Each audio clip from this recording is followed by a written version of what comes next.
I'm just a logger who was filming with my camera when I saw Bigfoot brutally fighting a werewolf. The brawl became so violent that even my life was in danger. But that's not even the worst part. This battle had a terrible twist that decided who would stay alive and who would fall to a brutal death within seconds. And I have it all on camera.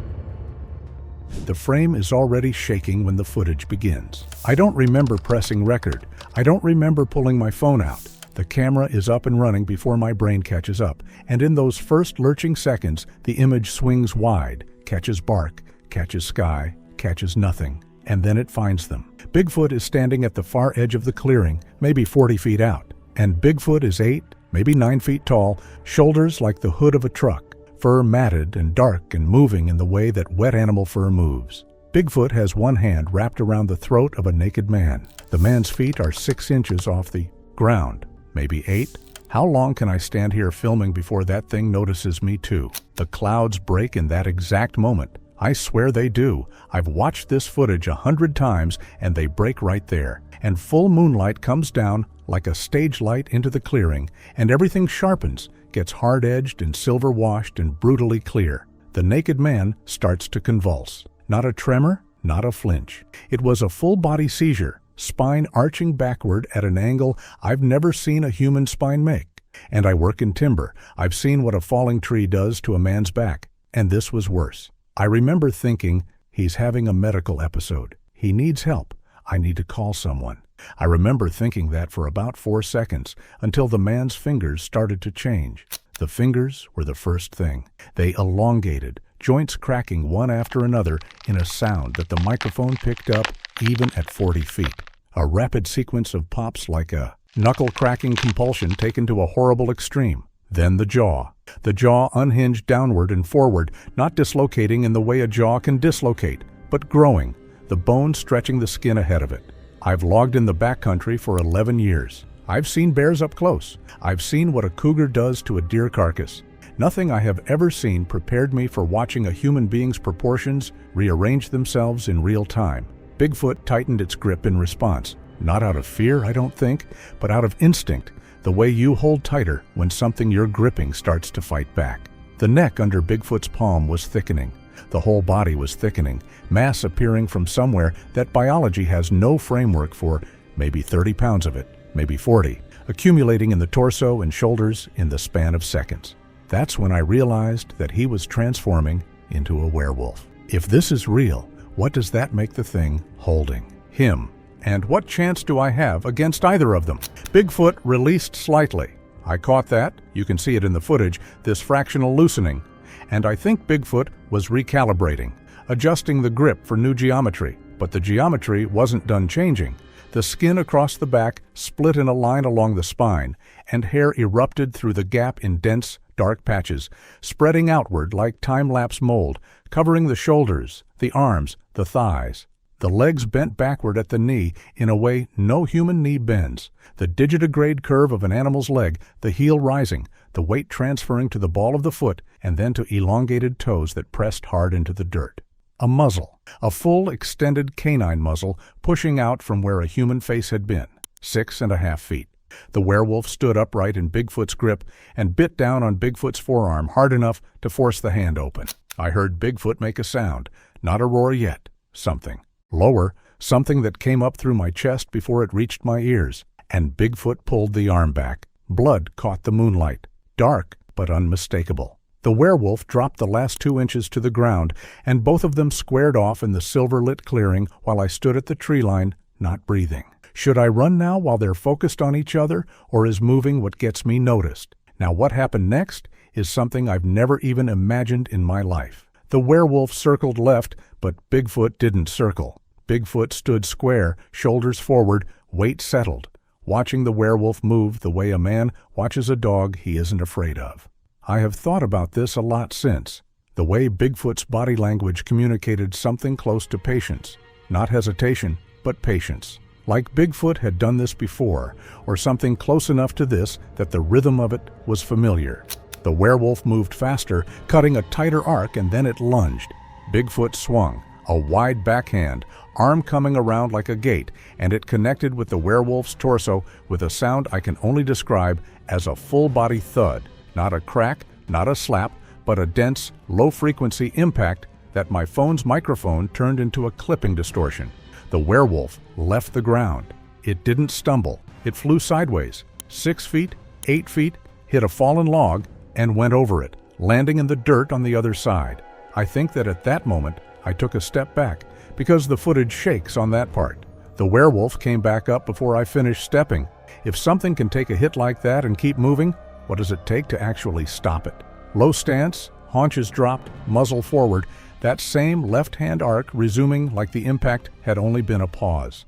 The vocalizations from both of them were constant now, layered into the audio. Bigfoot's at a frequency so low, it blurred into the background noise of the recording, and the werewolf's higher. Sharper, a snarl that sharpened into something almost like a shriek when it rose. The sounds were not like any wildlife vocalization I know from this range. Bears grunt and huff while cougars scream. These sounds were intentional in a way that animal sounds don't feel intentional. They felt communicative, territorial, a declaration repeated on a loop. I remember thinking that the werewolf was not scared, and I remember thinking that Bigfoot likely knew it. The werewolf came in low the second time, targeting Bigfoot's legs, and for a moment I thought it was going to work. Claws raked into Bigfoot's thigh, and the skin there parted. I could see it separate in the footage, a dark line opening across the upper leg, and the werewolf coiled under Bigfoot's center of gravity, trying to drive upward, trying to topple something it couldn't match in weight. The strategy was smart. If the werewolf could get Bigfoot off balance, get those massive legs compromised, the size differential stopped mattering as much. Bigfoot caught it mid-movement,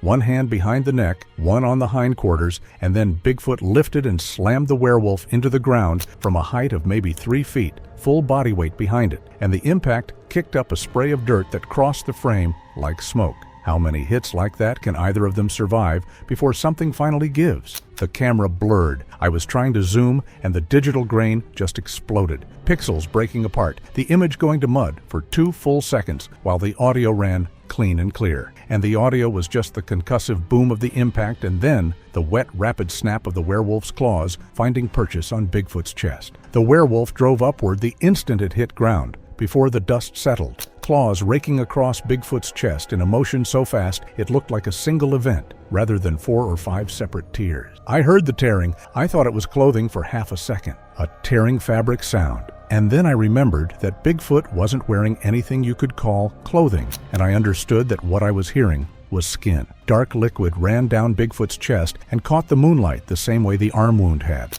Bigfoot made the low sound again, and this time I felt it in my back teeth. The werewolf didn't press the chest advantage. It dropped back into that low circling stance, moving fast, keeping the distance variable, never settling into a rhythm that Bigfoot could read and counter. Why would it pull back instead of finishing the attack unless it's planning something worse? I recognized the behavior from wildlife footage I'd seen of wolf pack tactics. Probe, withdraw, probe somewhere else, except this was one animal, operating alone, and it was smart enough to rotate its attack angles, targeting a new quadrant of Bigfoot's body each time, trying to distribute the damage so no single area could compensate for the others. The thigh, the forearm, the chest. The werewolf was building a map of Bigfoot's injuries. The structure of the fight, such as it was, came apart around this point. The footage shows it. What had been, as much as it could be called anything, a series of exchanges became something more continuous and chaotic, both of them inside each other's reach, and neither willing to create distance. Bigfoot got the werewolf down again, this time pinning it chest first against the ground, with one forearm pressed across the back of its neck, the same geometry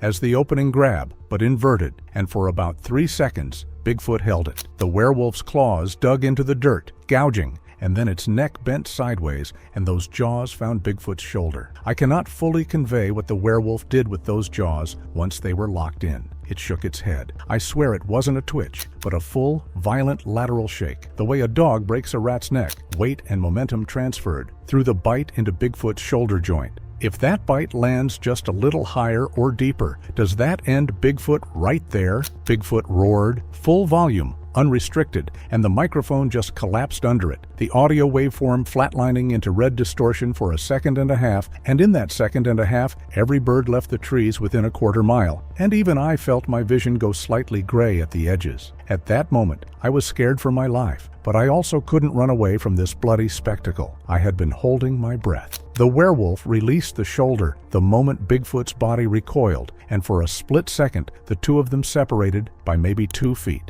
Just long enough for me to see the damage on both. The shine of blood on Bigfoot's shoulder and chest and arm, the way the werewolf's right side was tucked slightly tight after the ground slams, and then they closed the gap again and the chaos resumed. If they're already this damaged and still closing distance, how close do they have to get before I'm part of it too? But before we get into that, you need to see this, because we found more Bigfoot incidents just like this. We got files, pictures, evidence, and even footage that never made it online. Things that were taken down, ignored, or completely removed. We gathered everything into one file. If you want to see it, it's in the description. Now back to the story. That was when I understood that neither of them was going to stop. Not from pain, not from exhaustion. Not because one of them made the rational calculation that retreat was preferable to continuation. They were both too far in, too committed to the arithmetic of it, and whatever instinct governed this kind of encounter in whatever world these two things actually lived in, that instinct did not include an exit. In one part of the footage, they hit a tree. It wasn't some small sapling. It was a real tree, maybe 6 inches at the base, maybe 8. Beyond, the kind that takes 2 long sessions with a chainsaw to drop, and they hit it together,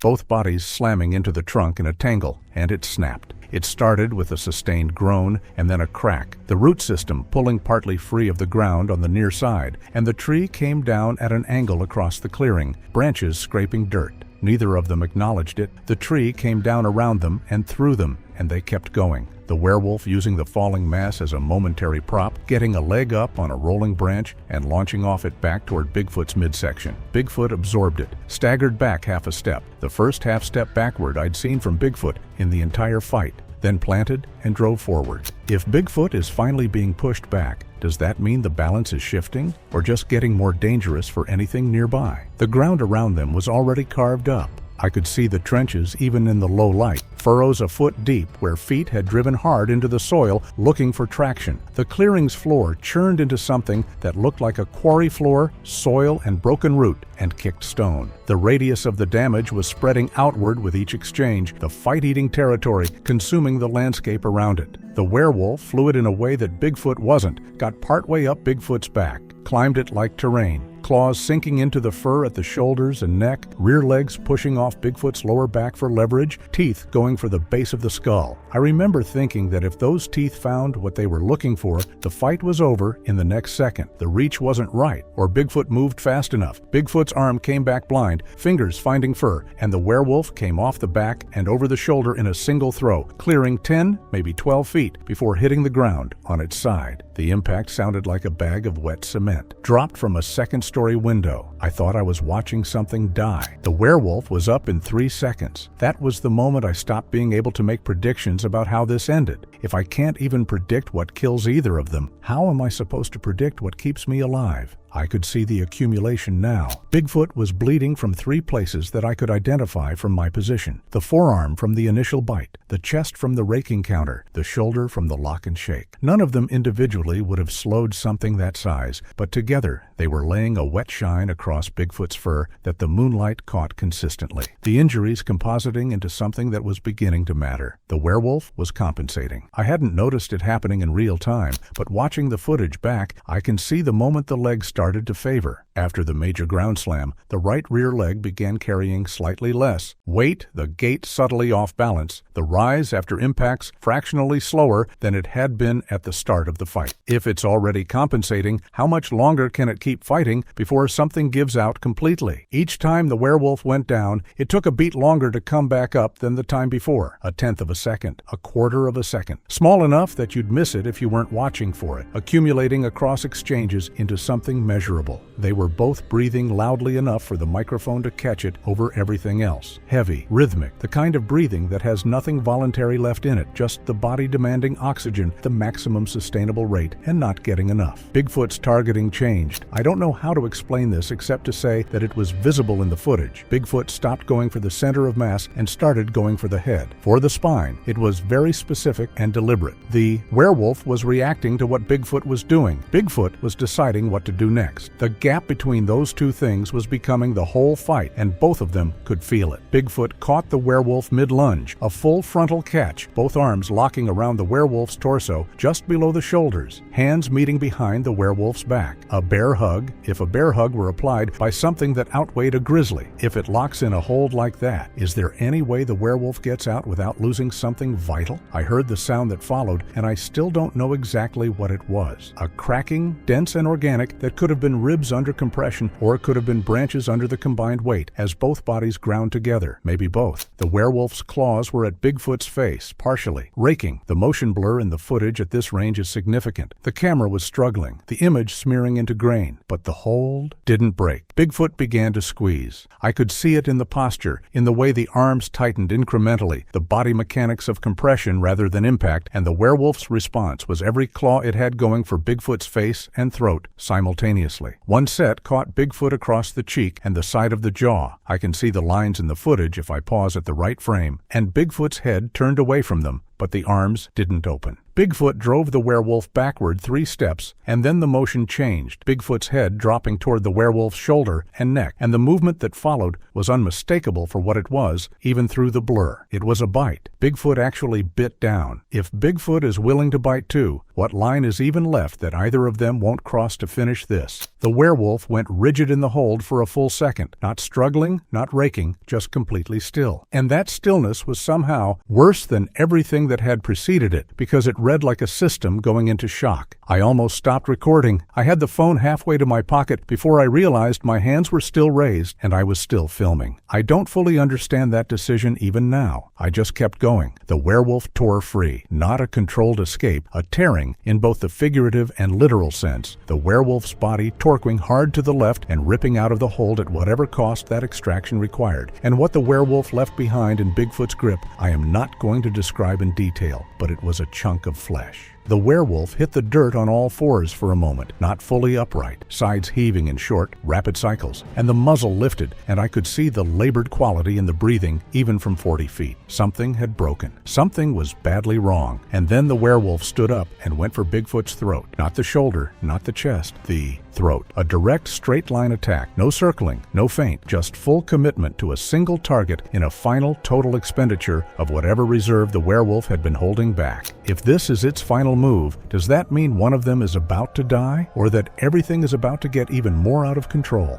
The werewolf was faster in that moment than it had been for the last several exchanges, which made no biological sense given the accumulation of damage and fatigue, but the footage confirms it. The werewolf was moving at something close to the speed it had shown in those first lunges, burning the absolute last of it in one concentrated surge, and it hit Bigfoot at the throat with enough force that both of them went down together. The camera dipped. The ground filled the frame. Dirt, a crushed branch, one of Bigfoot's feet, a smear of dark moisture in the soil. The audio kept running, and what I heard was a tangle of impact and vocalization and the wet sound of something under tremendous stress, and I realized that I was crouching. I don't know when I crouched. At some point, my body had made that call without consulting me, had processed the threat data in a part of the brain that doesn't file reports, and I was 6 inches lower than I'd been, and my back was against a tree trunk, and I was still filming the dirt. I got the camera back up in time for the last part. I don't know why I call it the last part when I was filming it, because I didn't know it was the last part. I thought this was another exchange in a fight that felt like it had been going on for my entire life, even though the timestamp on the footage puts the whole thing at under 4 minutes. I remember that my hands were shaking badly enough that stabilizing was impossible, and I remember that I was biting the inside of my cheek, and I remember the clearing. If it's only been minutes and I'm already this shaken, how am I going to make the right decision if this turns toward me? Bigfoot got up first. The werewolf was still on the ground, sides heaving, one arm pushing against the soil in a way that wasn't converting to upward motion yet. The muzzle pressed sideways against the dirt, and Bigfoot stood over it and began to work. Downward strike, deliberate, both hands in sequence. Not the wide reactive swings of the first exchanges, but something slower and more purposeful, and if I'm being entirely honest about what I was watching, more terrible. These blows had intention in them. They understood where they were going and what they were meant to accomplish, and they arrived with the full weight of something that has been in this clearing for 4 minutes and is not tired in the way that changes its mind. So this isn't a fight anymore. It's an execution, isn't it? The werewolf's movements became less coordinated after the second or third impact. The arm that had been trying to push upward dropping back, the response to each successive blow coming later and later, the reactive twisting of the torso slowing to something closer to a flinch and then to something that was barely a flinch, an autonomic response with less and less body behind it. Is there anything left in it that can still turn this around, or am I watching the last seconds play out? I was watching the interval between stimulus and response grow wider in real time. Bigfoot registered it. I could see it in the adjustment. Bigfoot slowing slightly, the strikes spacing out, each one more deliberate than the last, the whole sequence becoming methodical in a way that had nothing to do with fatigue and everything to do with precision. Bigfoot dropped to one knee, the mass of it pressing the churned earth down another inch. Both hands went to the werewolf's throat, full body weight applied downward, the same chokehold that had opened the whole encounter, mirrored against the ground now, with nowhere for the werewolf to move,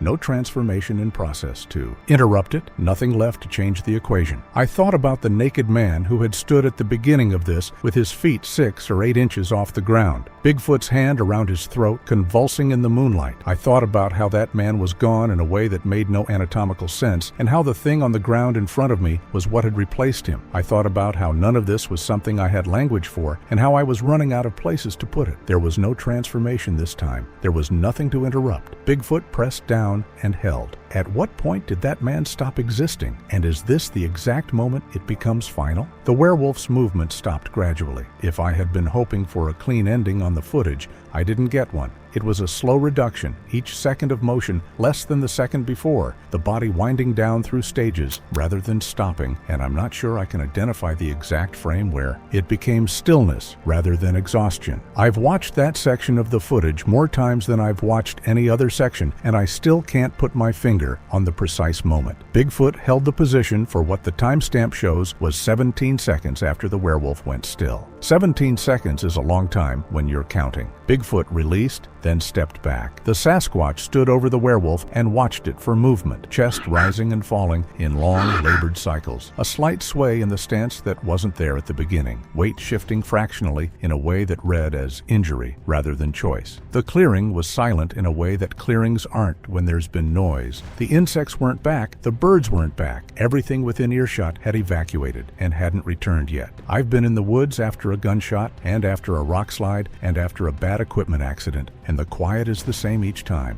The world waits to make sure whatever happens is finished. When the entire forest goes quiet like that, does that mean it's truly over, or that something else is about to start? I don't know. At what exact second Bigfoot decided to look up, but the head turned, slow and complete, and I was looking at Bigfoot's face on my phone screen at 40 feet in full moonlight, and Bigfoot was looking at the camera. I had time to understand what was about to happen. I had maybe 2 seconds of that understanding before Bigfoot roared, not the distorted audio clipping roar of the shoulder bite, but something larger, directed, a sound that I felt in my sternum like a physical strike, that I felt in my knees, that I am fairly sure reorganized something in my chest. I was running before it finished. I don't have footage of me running. I have footage of bark and ground and one clear shot of sky that I didn't take on purpose. And then the footage ends because I must have pocketed the phone or dropped it and grabbed it, because the next coherent thing I have is sitting in my truck with the engine running and the heater on and my hands shaking too hard to get the truck into gear.